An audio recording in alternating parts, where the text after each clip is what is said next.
This home movie footage takes you on a tour of the Graceland grounds in the snow of January-February 1958. To know the exact date and circumstances for the shooting of this footage and who was operating the camera requires more research.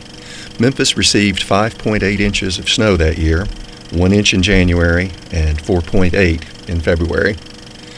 The winter of 1957-58 was the first winter of Elvis's ownership of Graceland, and it was the only winter his mother Gladys, who passed away in August 1958, spent there. Using this information and looking at weather reports for that time, it has been determined that this footage was shot in mid-January 1958. The well-documented records of Elvis's whereabouts that month show he was away to work on his fourth film, King Creole, when the snow hit. The best guess regarding the circumstances of the shoot is that Elvis wanted to see what his beloved new home looked like in the snow, and the home movies were arranged because Elvis could not be there. This footage includes Elvis Presley's parents, Vernon and Gladys, circling the driveway in their son's famous pink 1955 Cadillac and his white 1956 Continental Mark II, plus a lineup of some of Elvis's other cars.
An unidentified dog wandering about in front of the camera, other dogs in a pen, and some livestock kept on the grounds.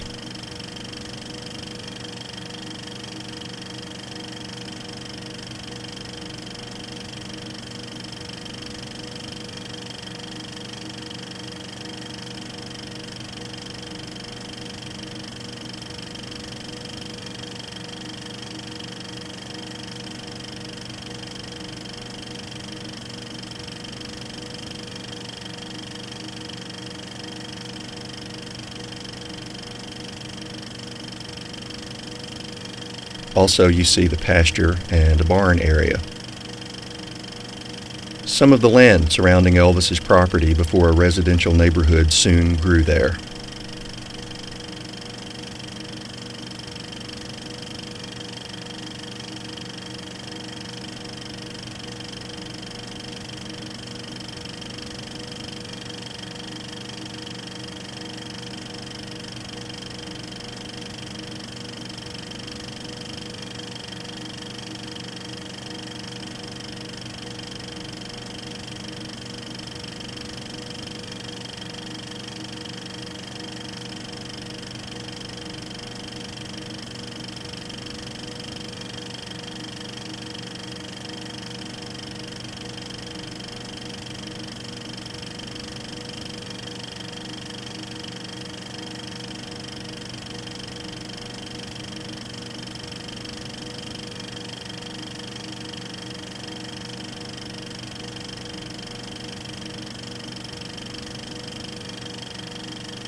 At the south end of the pool area, the columns and arbor, placed on the grounds by the previous owners, around which Elvis would have his meditation garden designed and built in 1965.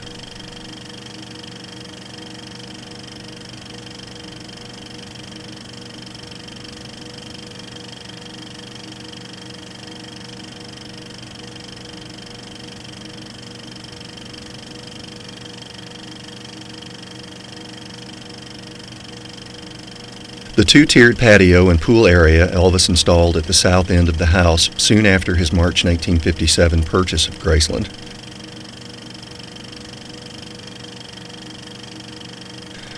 The upper tier of the patio, featuring a jukebox and a protective glass hut, is as it appeared before Elvis had that area covered with the 1966 construction of a recreation room, which then became his trophy room within a few years.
The back of the house, including the 4-bay garage Elvis would have remodeled into an apartment in 1960, which would be used by various members of his inner circle over the years, along with the area where Elvis would add a den off the kitchen in 1965.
Some badly lit, very dark footage of the Graceland dining room in which you catch a glimpse of some of the furnishings and accessories and the family's Christmas tree.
Throughout the years that Elvis lived at Graceland, the front gate area was a place fans enjoyed being. There was the chance that Elvis might drive through the gates in one of his cars or on a motorcycle, or ride down on a golf cart or on horseback and have an impromptu autograph session. Fans could also watch him and his friends ride their horses and engaging in other recreational activity on the grounds. Even when Elvis was out of town, it was fun to be at the gates, getting to know the guards, some of whom were Elvis's relatives, and meeting other fans from around the nation and the world. When Elvis was away, sometimes the guards would let fans onto the grounds for photos, sometimes letting them up or even driving them up to the front of the house to take pictures. There was a sense of warmth, welcome, and camaraderie. Actually, some lifelong friendships among Elvis fans began at the Graceland gates. In the early 1990s, Peggy Adkins, an Elvis fan in Memphis, was preparing to move away. She decided to contact Graceland and Elvis Presley Enterprises and offer her Super 8 home movies of Elvis to the Graceland archives as a gift. Peggy had never transferred the film to home video and had not watched it in years. She brought the reels to Graceland and asked only two things. She wanted to watch the movies one last time once they were transferred to video, and she asked that Graceland and Elvis Presley Enterprises share them with the fans. Clips from this material have been provided to news media and used in various projects through the years, so they have indeed been shared with the fans. But these home movies of Elvis are presented in their entirety for the first time on this DVD. Most of the material from Peggy's home movies without Elvis in them is not included here. These home movies were shot during the period of 1968 to 1970. Peggy's recollection was that she shot the footage of Elvis in the black leather jacket the week his daughter Lisa Marie was born. All of this footage was shot at Graceland, but for the brief segments shot in Houston during Elvis's February-March 1970 engagement at the Astrodome. Many thanks to Peggy Adkins for this very special gift.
Ready to go?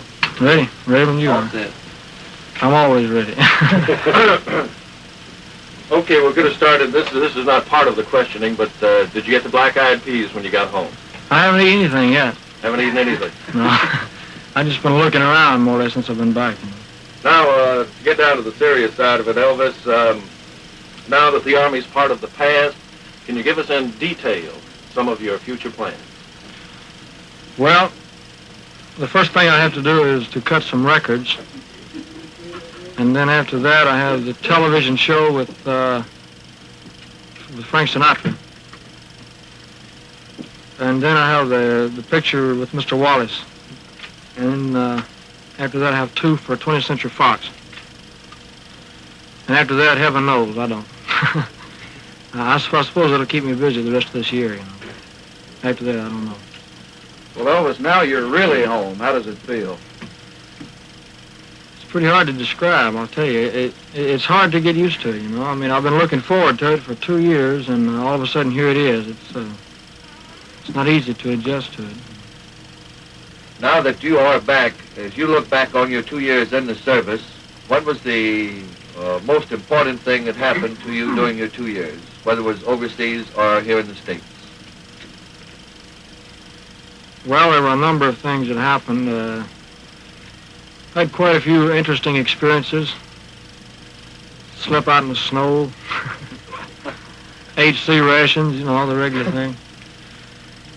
But I suppose the biggest thing of all is the fact that I did make it. I made it just like everybody. I mean, I tried to play it straight, you know, like everybody else.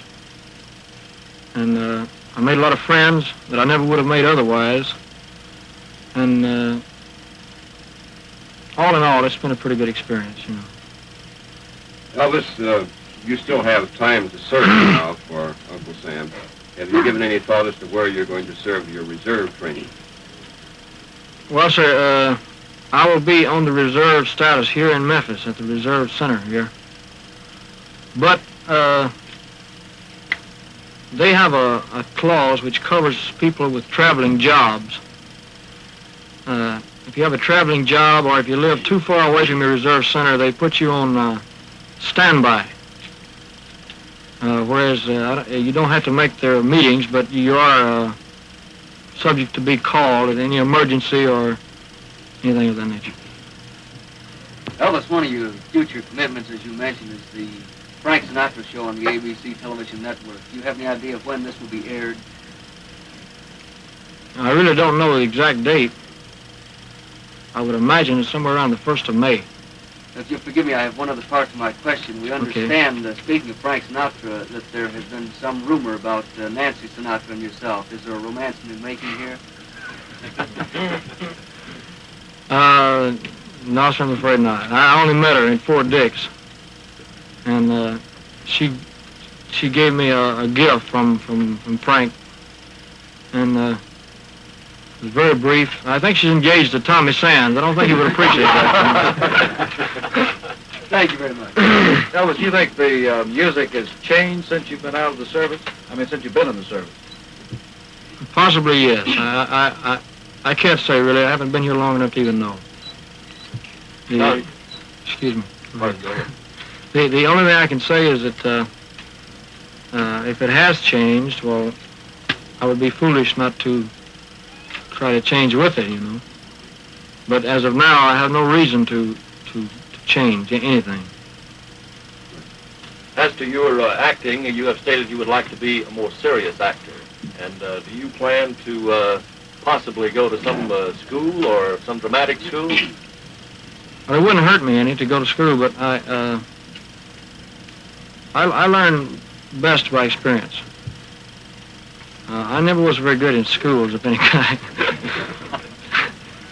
And it's going to take me a long time and a lot of experience. But that is your ultimate ambition? But as at the present time, it really is. That's what I want to do. Elvis, you were asked about Nancy Sinatra. How about any romance? Did you leave any heart, shall we say, in Germany? Not any special one.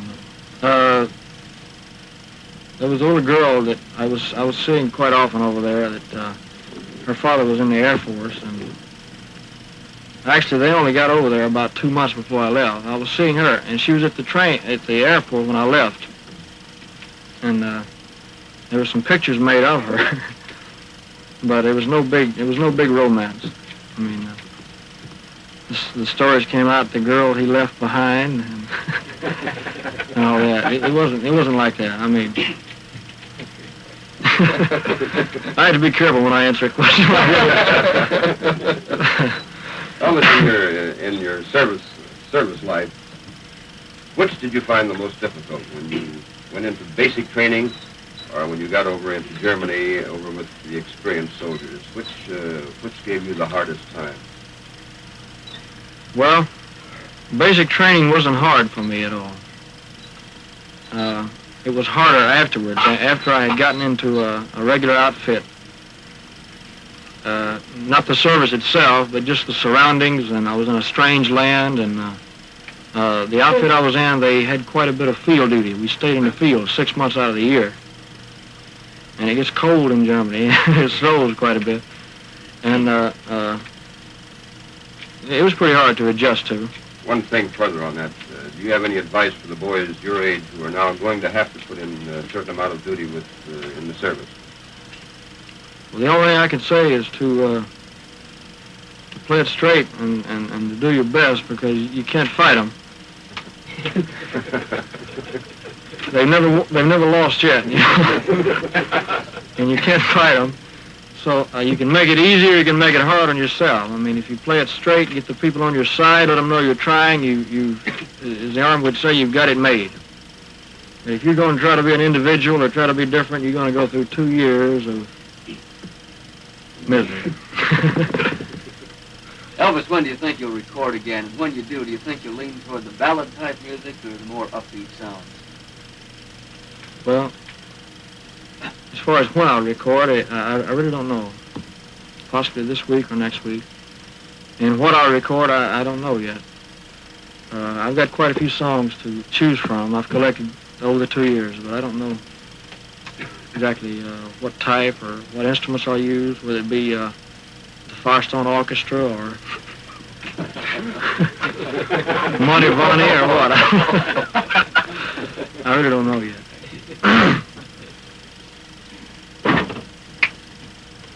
Shoot. You said that at the train that you wanted to get back to what you were doing, and of course that is singing and entertaining. And I take it from that you really enjoy what you're doing, or what you were doing before you went into service. Oh yes, I do. In fact, that was the hardest part of the entire military service, is being away from it. Being away from the fans. Just being away from show business altogether. That was the hardest part of all. It wasn't the Army, it wasn't the other men. It was that. It stayed on my mind. I kept thinking about the past all the time, contemplating the future, and Elvis, that was the hardest part. We know your family status has changed since you went into service. Are you going to keep Graceland? Do you have plans of moving away from Memphis, or what? No, sir, I have no plans for leaving Memphis. And you're going to keep Graceland? I'm going to keep Graceland as long as I possibly can. Well, was this Christmas tree a surprise? Well, since it's March, it's a little surprise. That's the tree we used in 1957. We can leave the Christmas tree long enough about your tonsils and the tonsillectomy that you were contemplating while you were in the service. Did you deliberately ask that it be held off until you could get to the United States and the local doctor? No, sir. Or did they improve that much? I didn't ask that. They don't like to perform surgery of any kind in Europe. They don't like to. If it's an emergency, they will. But I took penicillin and their wonder drugs or whatever they call them. You and I had got no okay. recurrence, huh? I had 2 attacks of tonsillitis when I was there. Elvis, did you like the food over there outside of the Army? When you would go out, did you like that type of food? I never went out, Charlie. You never ate out in a restaurant? I never ate in a restaurant the entire time I was in Germany. It's funny. I either ate in the mess hall or at home. One of the two. I never, in fact, I never went anywhere while I was in Europe except to Paris. I went to Paris and on a leave, and that was all. Now, how did the fans respond to you over there as compared to here in the States? Well, it's a pretty difficult question to answer because anything I'll say, it might sound a little like I'm bragging, you know. But it was pretty much the same there as here. They had seen a lot of your movies. And the records and so forth. I'd like to go back on a tour over there someday, all of Europe. Because the only thing they know about me is what they've read, records and the movies and so forth. Elvis, this is not in the form of a question, but I'd like to take this opportunity to welcome you home for everybody in Memphis and the South. Well, thank you. You'll never know how happy I am to be here. Someone asked me this morning, what did I miss about Memphis? And I said, everything. I asked that question on the train this morning, and we used it several times. And you said, anything you mentioned about Memphis that I missed that much. Well, sir, I've been here for quite a while, about 14 or 15 years now. I pretty well know Memphis.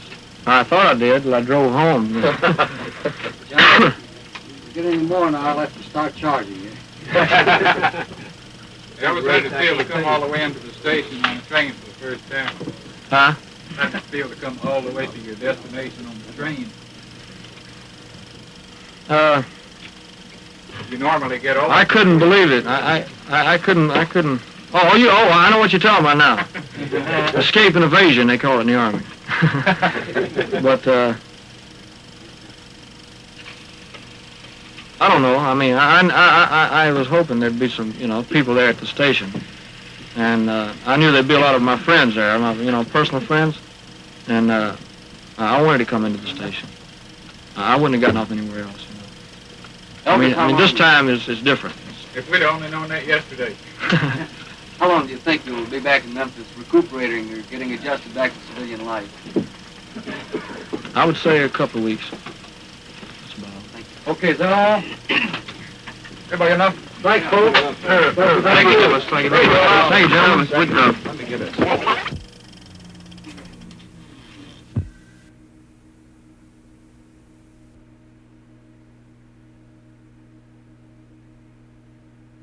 We're here in the Graceland archives where our Graceland guests do not get a chance to visit while they're here, but this is your chance to get a behind-the-scenes look at what's in our collection.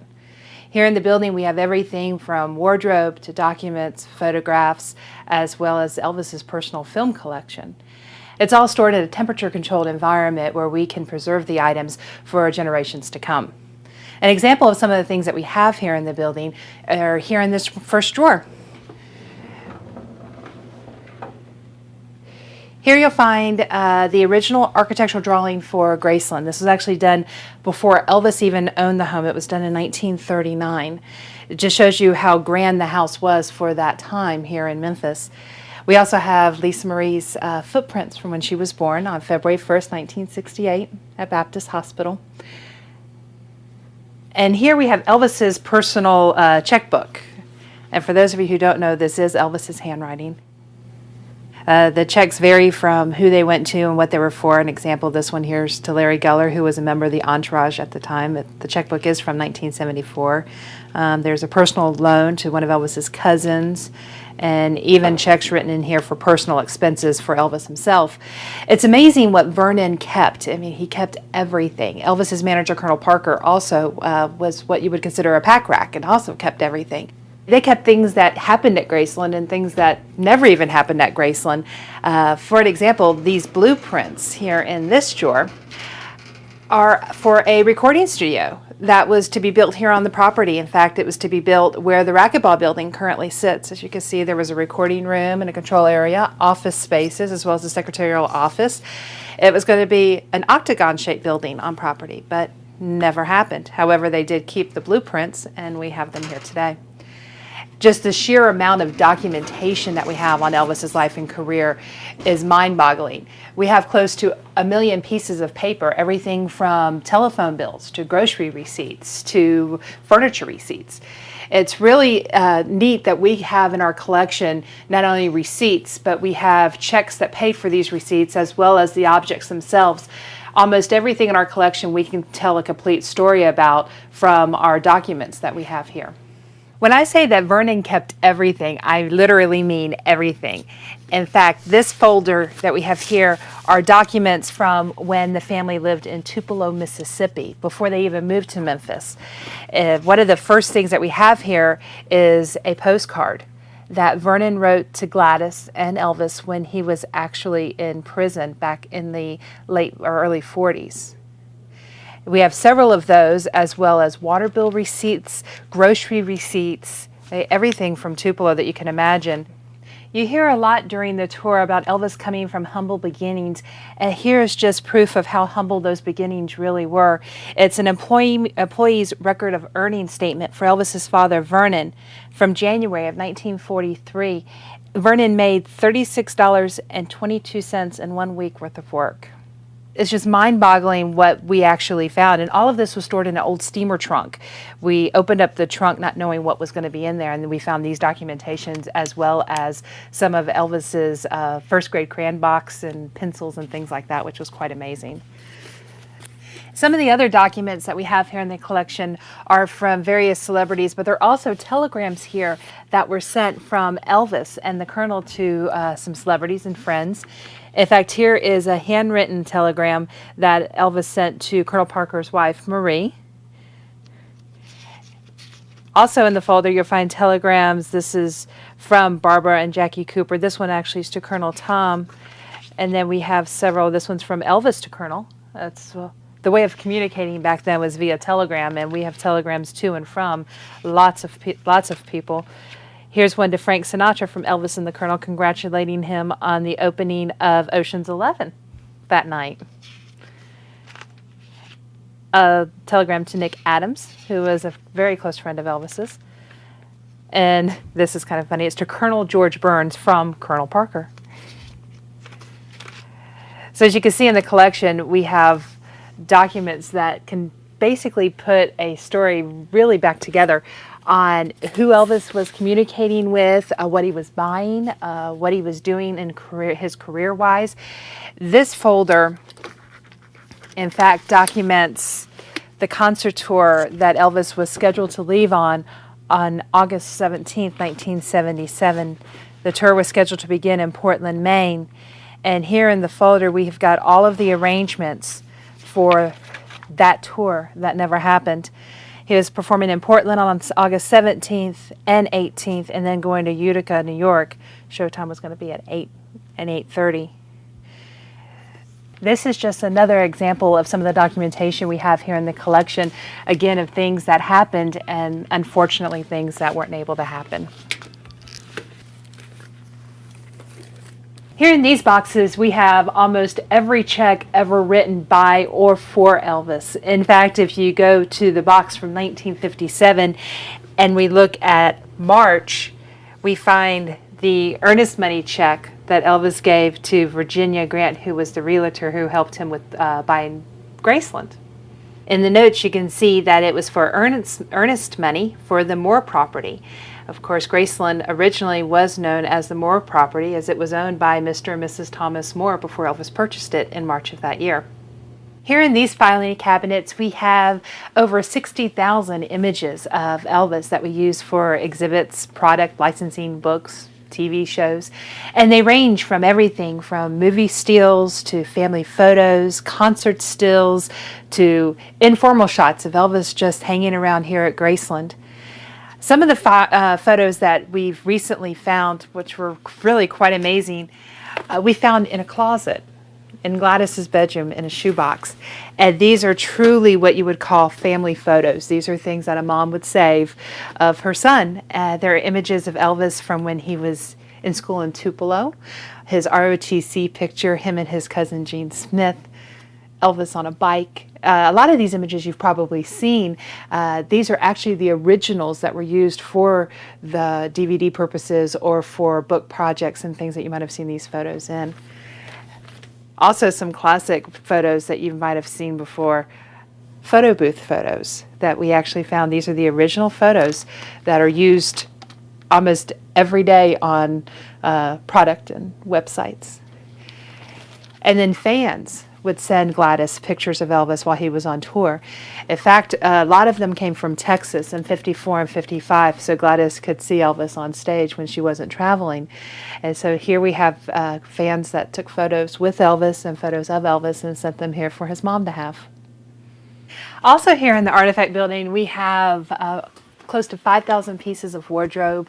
They're stored all in these gray acid-free boxes. We've got personal belongings not only of Elvis's, but his mother Gladys, as well as Lisa when she was a baby. But one of the unique things that we have stored here in the building is actually stored here in this box. It's Elvis's wallet, and it's a very personal item that gives you a real insight on who Elvis was. And this is exactly the way that wallet was the last time Elvis was carrying it. And when you first open it up, you see a picture of Elvis and Lisa. Also in here, there are credit cards, business cards of police officer associates, a lot of them from Beverly Hills or Denver. We also have, this is a sergeant's card, another photograph of Elvis's little girl. Everything that you would imagine that would be in just anyone's ordinary wallet, you see right here in Elvis's. There's credit cards, Sergeant Dick Martin's phone number. There's American Federation of Television and Artist card, insurance cards. There's even, here in the front, a movie ticket stub. Here we have Elvis's famous gold TCB sunglasses.